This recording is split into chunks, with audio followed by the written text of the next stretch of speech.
Ravi de vous retrouver. Bonsoir à tous et bienvenue dans cette édition d'information dont voici les titres.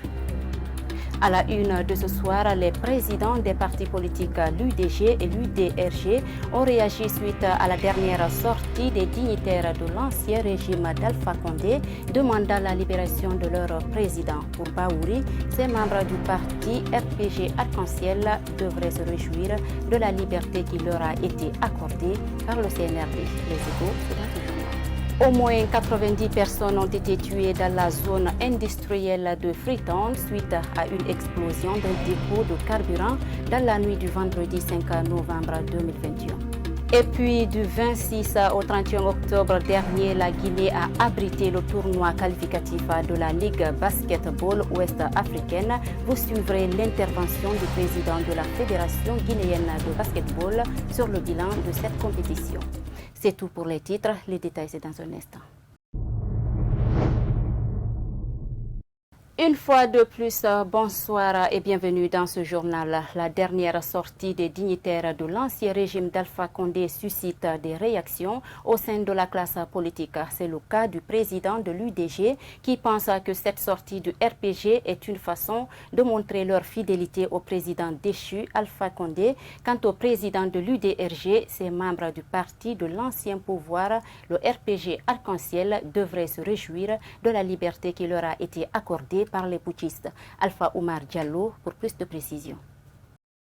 C'est le mercredi dernier que les anciens dignitaires du régime d'Alpha Condé ont organisé un point de presse à leur siège. Une rencontre que les partisans d'Alpha Condé ont mise à profit pour exiger aux nouvelles autorités de libérer Alpha Condé. Face à cette situation, nombreux sont ces politiques qui se sont exprimés sur le sujet. Le président de l'Union démocratique de Guinée, Mamadou Sylla, cette sortie du RPG Arc-en-Ciel est une façon de montrer leur fidélité à Alpha Condé.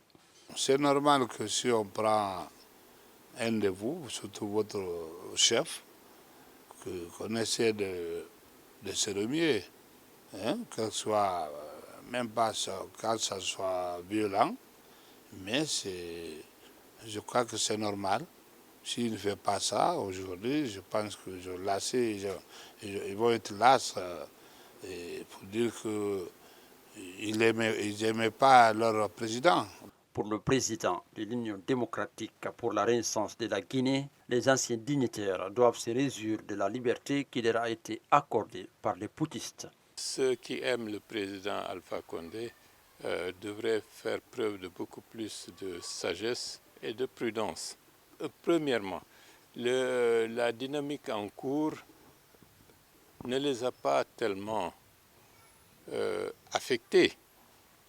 Les ministres du régime déchu sont en liberté, ce qui est un fait inédit dans les coups d'État classiques.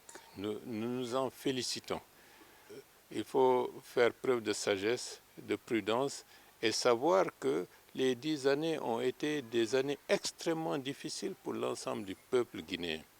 Au lendemain de la rencontre de ces anciens dignitaires du pays, ils ont été convoqués par les nouvelles autorités qui en ont profité pour leur mettre en garde sur d'éventuelles manifestations pour la libération d'Alpha Condé. Il faut rappeler que depuis la prise de pouvoir par l'armée, le passeport et compte bancaire de ces anciens dignitaires sont bloqués pour les empêcher de quitter le pays.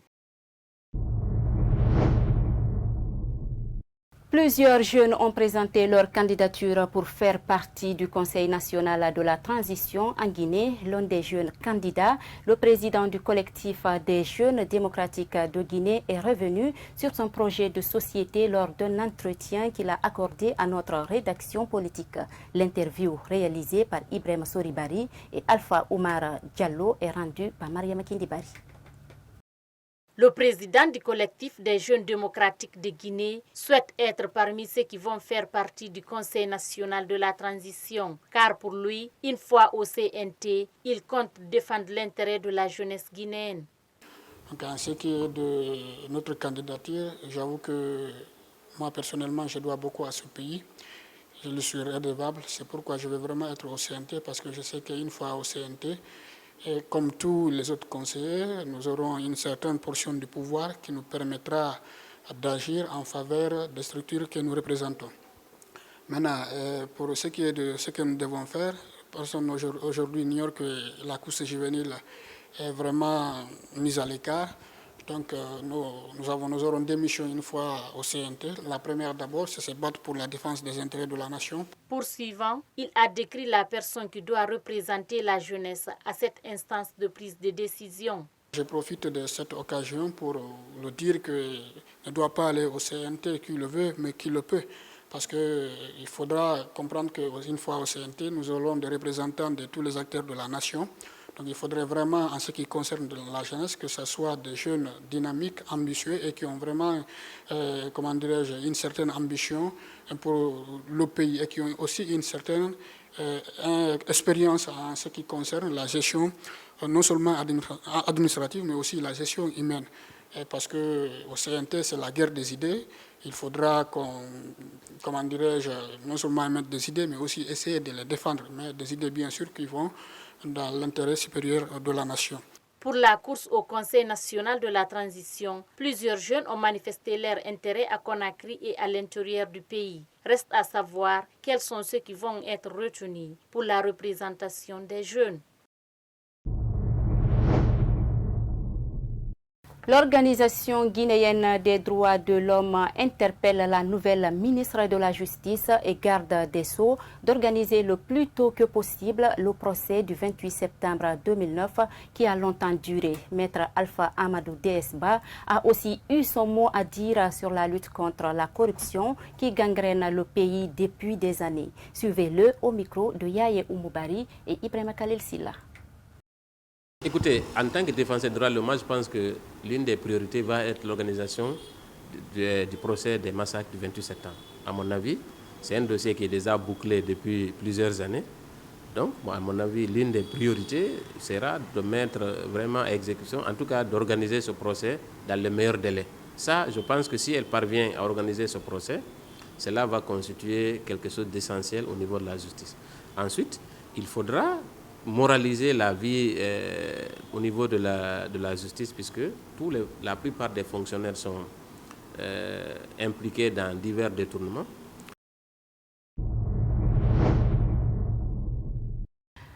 L'eau est le principal constituant du corps humain. La quantité d'eau dans le corps varie tout au long de la vie. Par conséquent, l'eau est un élément vital et indispensable. À Conakry, l'on constate dernièrement l'existence de plusieurs forages, sans parler de la déforestation abusive que subit le pays. Connaissant les conséquences que peuvent provoquer de telles pratiques, un spécialiste en eau demande aux autorités de prendre leurs responsabilités. Suivez-le au micro de Mariam Bari et Al-Hassan Souma. Vous pouvez voir que si on ne fait pas attention avec la mauvaise qualité de l'eau, on aura beaucoup plus de problèmes de santé à gérer, et on aura aussi un problème de rendement au niveau agricole. On aura toujours faim, on aura besoin toujours de l'étranger pour essayer d'importer beaucoup plus. Et surtout avec cette déforestation accélérée où le taux de pluviométrie, le changement climatique annoncé à Paris depuis quelques années là, on le vit. Parce que tout cela impacte sur les ressources. Plus les nappes baissent, plus le coût du forage il monte. Plus il est difficile d'avoir de l'eau. Or, si la forêt elle est là, on a moins de problèmes. Il faudrait vraiment revoir tous ces protocoles parce qu'il y a beaucoup de conventions qui sont signées. Sur le plan institutionnel, il y a assez de règlements.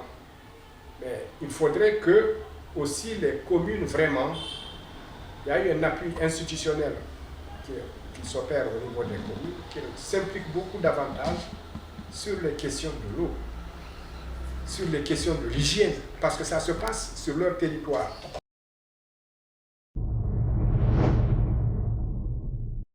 La pollution de la mer et l'urbanisation poussée en bordure de mer sont deux facteurs aujourd'hui qui risquent de faire disparaître l'espèce humaine d'ici 2050 selon les experts en la matière. Face à cette situation, le constat en Guinée révèle que le pays risque gros car dans plusieurs endroits dans la capitale, les déchets et autres ordures sont massivement visibles en bordure de mer. Ibrahima Timboubari et Ibrahima Khalil Silla, reportage. La pollution de la mer qui est perçue comme la présence massive de déchets sous la forme chimique, physique ou plastique ne reste pas à marge des problèmes auxquels le pays doit faire face. À côté de cette pollution s'ajoute l'urbanisation poussée, autrement dit la construction anarchique en bordure de mer.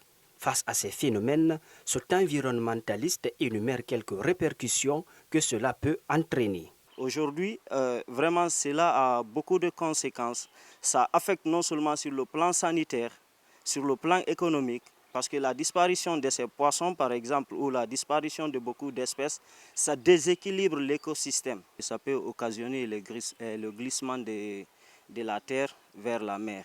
Et quand cela arrive, souvent, ça nous conduit à des inondations. Donc c'est ça un peu quelques conséquences de ces constructions anarchiques non contrôlées.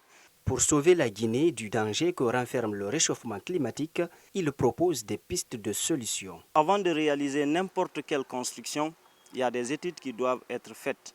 C'est-à-dire qu'on doit d'abord étudier la position ou la direction du vent, le thermomètre, utiliser le pluviomètre pour savoir la quantité ou la qualité d'eau reçue par la zone. D'abord, dans l'ensemble, on doit prendre nos responsabilités. Dégazer les abords des mers, ça c'est le premier facteur, nettoyer les bordures de mer et faire en sorte qu'il y ait un contrôle strict sur les mers.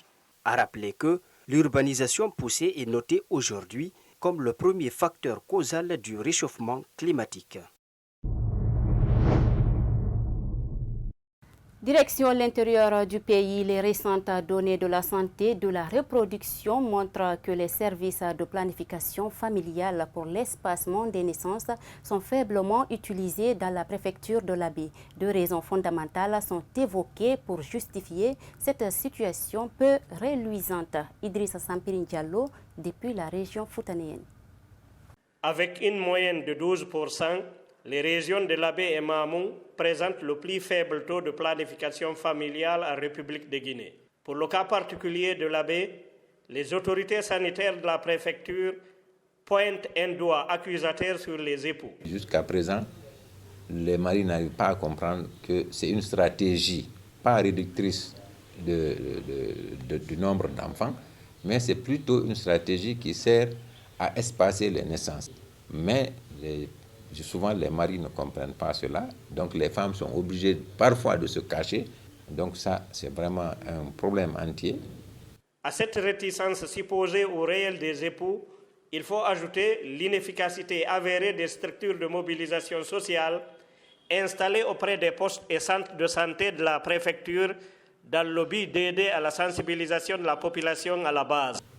C'est vrai qu'un des problèmes, il y a le faible fonctionnement de nos comités de santé également, il faut en parler, parce que jusqu'à présent, les gens n'arrivent pas à comprendre leur rôle, malgré qu'on a fait la formation, mais c'est souvent sur les 7 membres qui sont du COSA, souvent c'est 2 membres qui fonctionnent.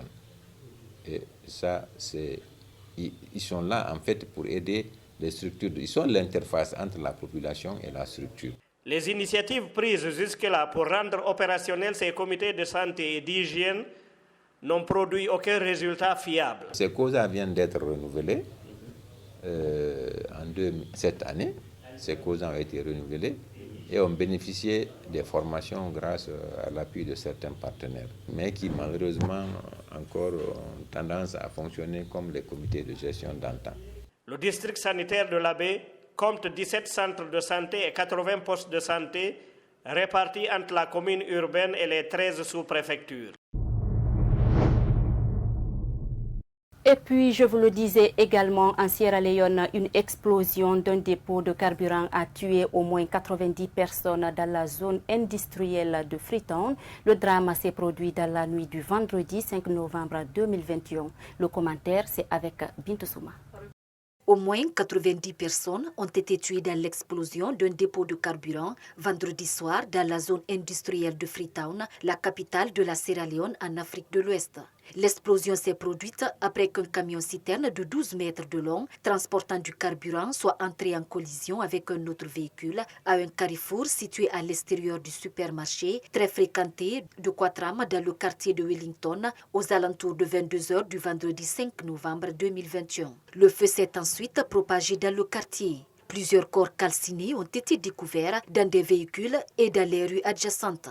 Les images diffusées dans les médias locaux montrent des corps gravement carbonisés dans les rues autour du camion-citerne, selon la BBC. Nous avons récupéré 80 corps du site de l'accident la nuit dernière avec nos ambulances, a déclaré l'AFP, un membre de la Croix-Rouge, précisant que les opérations de secours se poursuivaient ce samedi matin. Un infirmier de l'hôpital où les victimes ont été acheminées a confirmé à nos confrères de l'AFP le nombre de morts, précisant également avoir reçu beaucoup de femmes, hommes et enfants avec de graves blessures. Le maire Yvonne Akissoer a déclaré avoir vu des images déchirantes, mais a ajouté que l'ampleur des dégâts n'était pas encore claire. Dans un message publié sur Facebook, elle a déclaré qu'il y avait des rumeurs selon lesquelles plus de 100 personnes ont perdu la vie, bien qu'il n'y ait pas encore de bilan officiel. La morgue publique a reçu 91 corps jusqu'à présent, a déclaré son directeur à l'agence de presse Reuters. Cette ville portuaire compte un peu plus d'1 million d'habitants. Pour le moment, aucun bilan officiel n'a été livré, mais d'autres parlent d'une centaine de morts. Quant au vice-président sierra-léonais, Mohamed Julde Diallo, qui s'est rendu sur place ce samedi matin, a fait état de 92 morts et 88 personnes gravement blessées en soins intensifs. Un précédent bilan donné par des secouristes faisait état d'au moins 80 morts. Ces dernières années, le pays a été confronté à plusieurs catastrophes graves. En mars, plus de 80 personnes ont été blessées après qu'un incendie majeur dans l'un des bidonvilles de la ville a laissé plus de 5000 personnes déplacées. En 2017, plus de 1000 personnes ont été tuées après que des fortes pluies ont entraîné une coulée de boue qui a balayé la ville, laissant environ 3000 personnes sans abri.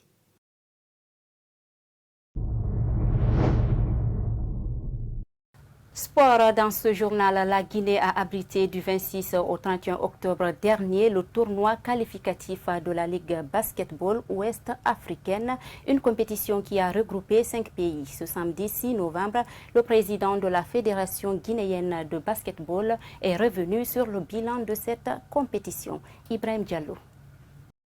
Durant 3 jours, la capitale guinéenne a vibré au rythme du basketball ouest-africain, une compétition qui a réuni les champions de plusieurs pays du continent. Ce samedi, le président de la Fédération guinéenne de basketball est revenu sur le bilan de ce tournoi. Je pense que ça s'est bien passé. Nous avons reçu la division Est-Ouest à Conakry de la balle. On doit qualifier 16 équipes doivent se qualifier pour aller pour le 16 élites. On a eu la chance déjà, le SLAC, avec sa double confrontation face à l'équipe de l'AS Police qui était à la balle l'année passée, a pu obtenir sa qualification. Donc le SLAC sera au deuxième tour. Dans l'autre poule, on a les militaires de la SOA et l'équipe de Nigélec aussi qui sont classés premier et deuxième. Donc l'équipe du Bénin est recalée.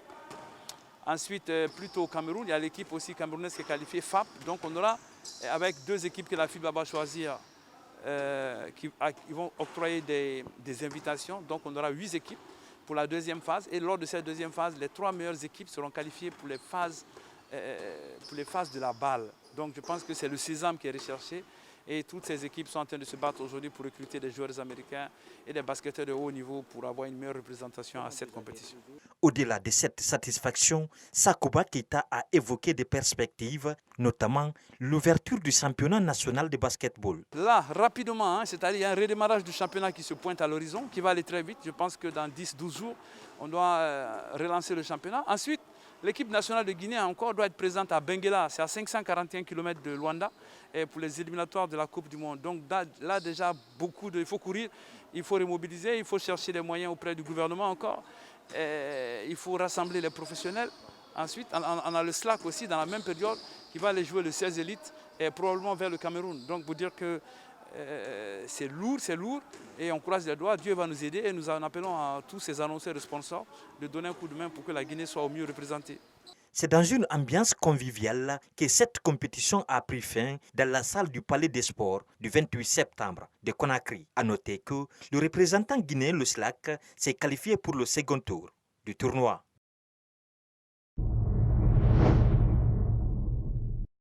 Voilà, c'est cet élément de sport qui met fin à cette édition d'information. Merci à tous de l'avoir suivi.